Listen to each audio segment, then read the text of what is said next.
Cowok kalau udah nggak mau, emang se-nggak mau itu ya? Sini, biar aku kasih tahu. Bukan udah se-nggak mau itu, tapi setidak dihargai itu. Banyak kok laki-laki yang masih sangat menyayangi perempuannya, tapi dia nggak bisa kembali. Tahu nggak kenapa?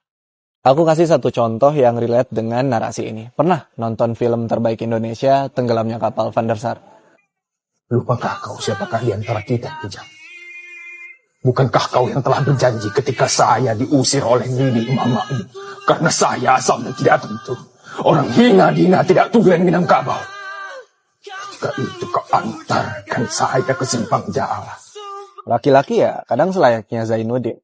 Dia memilih nggak balik lagi bukan karena udah nggak cinta, tapi karena dia tahu bahwa jika dia tetap di sana, dia nggak dihargai. Laki-laki itu nggak marah karena patah hati. Laki-laki marah jika ego dan harga dirinya diinjak. Jadi kalau hari ini kamu bertanya kenapa dia nggak balik lagi, jawabannya mungkin ya karena dia tahu kalau denganmu cintanya masih ada, tapi dia nggak ada harganya. Selama nafasku berhembus, hanya kamu di doaku.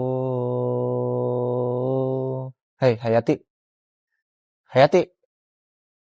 Dulu gue gak pernah mikir kayak gini, tapi makin dewasa gue jadi ngerasa kayaknya gue bukan butuh orang yang hebat dan terus tampil mentereng di sepanjang hidupnya. Tumbuh dewasa gue kian sadar kalau gue cuma manusia biasa. Jadi ya gue nyarinya yang manusia biasa juga, yang bisa jadi tempat istirahat dari dunia, yang enak diajak ngobrol, yang mau ngetawain hal-hal receh berdua, dan yang bisa melihat bahwa hari-hari normal yang kita punya itu bentuk kemewahan yang sebenarnya. Menurut gua, bisa memiliki seseorang yang seperti itu adalah hadiah yang mahal harganya.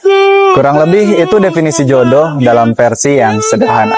Kira-kira kenapa setelah dewasa kita malah jadi ragu untuk berkomitmen? Karena setelah dewasa daya pikir kita bertumbuh, pengalaman kita meluas, mungkin ada trauma, ada juga tanggung jawab. Setidaknya kita udah lebih memahami hal-hal semacam ini ketimbang saat remaja. Makanya definisi jatuh cinta setelah dewasa adalah sebuah keputusan karena datang dari pertimbangan.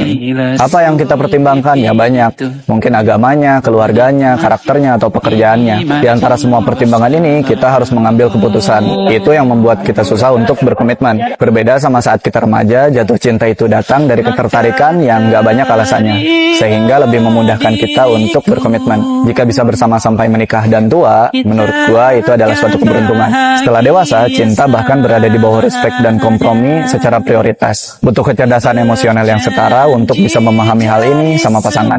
Kira-kira gitu.